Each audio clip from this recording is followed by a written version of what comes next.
While I continue to gush, let's toss it over to you. All right, that was a cute interview for sure. Well, I'm here this morning with Nancy Croker. She serves on the board of the Carrie Tingley Hospital Foundation. Good morning, Nancy. Good morning, Kristen. How are you? Doing well. So glad to have you here after your big event earlier. We're going to talk about that coming up in a moment. But right now, let's talk about what you do and how you guys serve the special needs and children and their families through the hospital. Can you tell us a little bit more about what you do? Well, what the foundation really does, Kristen, is to really try to help enrich the lives of these families. And it's not only at Carrie Tingley, but it's families around the state.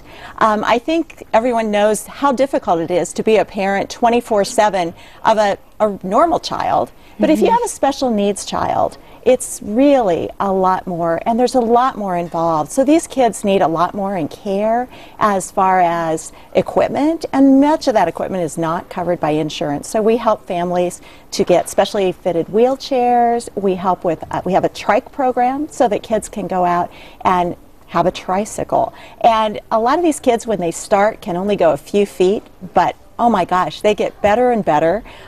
They really start going miles. It's amazing. They just want to be kids, so we really try to enrich their lives. Now, what does it mean to the families that you guys help?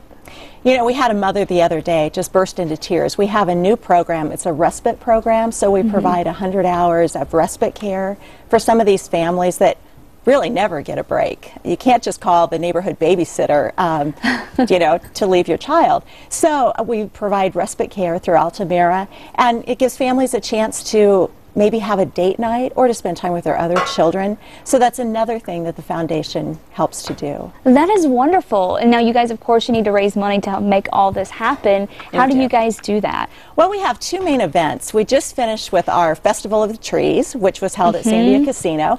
We raised over $80,000 and had about 10,000 people come. It was magical. It was really magical. There were so many people from the community who were involved, who came and decorated trees, who came and were just a part in some way. And it's really a wonderful family event, too, for people to come to with their families. We had a lot of people that came dressed up in their Christmas finery and took their Christmas shots in front of our trees. So tell me about Festival of the Trees. What happens at this event? What was it like? We had 37 trees this year that were decorated by a lot of different people. We have a team of decorators, but there are a lot of corporations that decorate their own trees. And there's so much creativity. We had Origami Society that decorated one tree with over 900 hand-folded ornaments.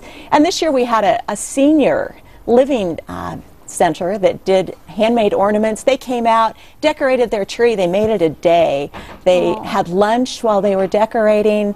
And then we got the origami people hooked up with the seniors. So the origami people are going to go do a red hat thing for the seniors. So it benefits our kids, but it's also a wonderful community event. Oh, absolutely. It looks like it was a success, too. I think it was. And you guys have one other event coming up, but that won't be until June. So you have two big events, and this one sounds like a lot of fun, too. This one, mud volleyball. If you've never played mud volleyball, it will be on June the 9th. So start practicing your mud volleyball now, but it really doesn't matter. How does one do that? You know, it doesn't matter, because when you're in mud up to your knees and you go for a shot, you're not going to make it anyway. You just kind of face plant into the mud. But it's so much fun. I would really encourage you to think about doing mud. You don't have to be a great volleyball player at all. And of course, it's a lot of fun, all for a good cause. Now, how can our viewers get involved and help?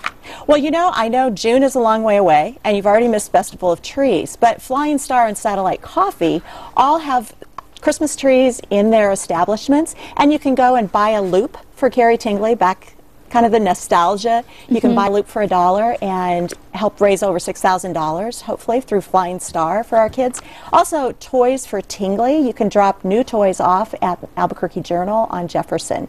And it will benefit the kids at Carrie Tingley Hospital. Well, thank you so much. We'll have to get out there and do that. And, of course, remember the toys. And thank you so much for what you do. Okay, thank you.